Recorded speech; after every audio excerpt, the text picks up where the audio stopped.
Hello and welcome to another ENS training video for Picnic.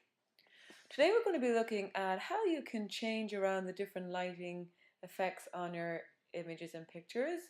You can do this by affecting the exposure levels as well as the contrast levels. And also we'll be looking at some advanced techniques of looking at shadows and highlights as well as what the histogram means and how you can read it.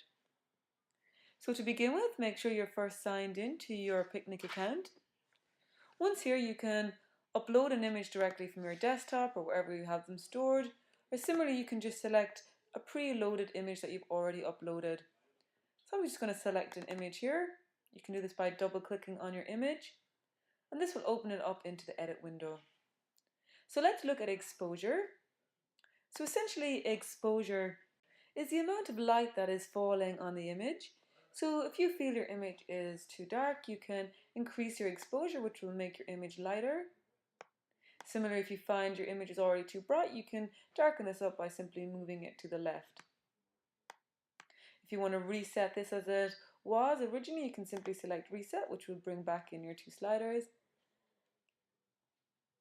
And similarly, contrast looks at the difference between the light and dark tones in your image. So if you wish to get a better contrast on the lighter tones, you can simply increase this and you can see that the image becomes a lot lighter with the lighter tones and these become very bright. If you wish to reduce the contrast, if you want the image to be darker, you can simply select this down. So removing the contrast will remove the different contrast between your different settings. So this will essentially give it a more duller appearance to your image. So let's reset everything we've done here.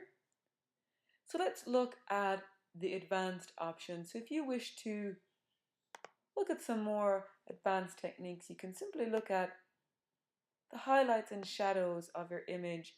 So essentially, the highlights and shadows adjustment is just a more advanced technique for adjusting lighting exposure in your image, and it can correct some over and under exposed areas. So let's look at selecting highlights. So once you drag this over, so essentially increasing your highlights will increase the highlight or more lighter areas, and if you want to increase your shadows, you can simply increase this here, and you can see how your shadows become even darker. So you can change around with the different effects on the highlights and shadows. Similarly, if you wish to look at resetting it, this will reset everything. So if you're looking at your histogram here, so your histogram is basically a graphical representation of the tonal distributions in your image. So this shows you details of the highlights and shadows.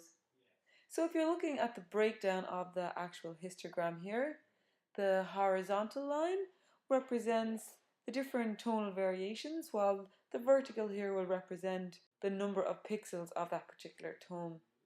So essentially, every area to the left here will be representing all the more darker tones. The middle will be representing the medium grays, and the area to the right are the more overall and white tones.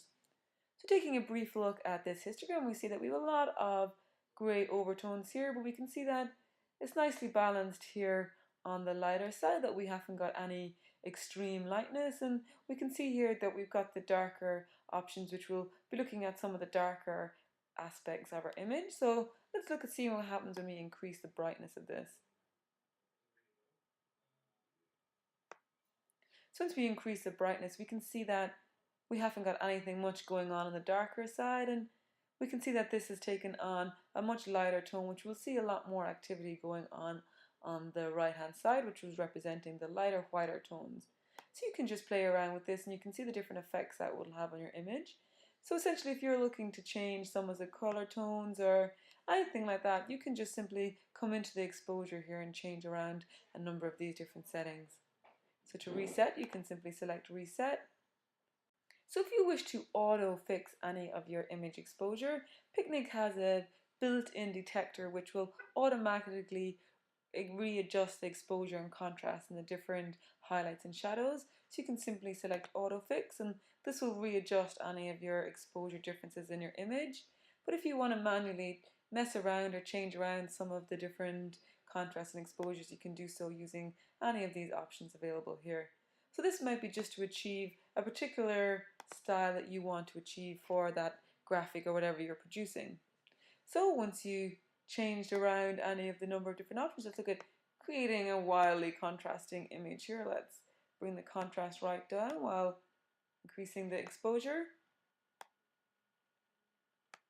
You can see here this has just created a very white grayscale image. Let's look at changing it around. So if you wish to create a very faded look for whatever reason you might want to, you can select OK. This has your image saved here onto your main editing window. To save that to your desktop, let's select Share and Save. Here you can give it a file name. Let's just call it Faded. Save it as a JPEG. Select Save Photo. Save. And this will save it onto your computer desktop. So thank you for listening in. We hope to hear from you again in another ENS training video for Picnic.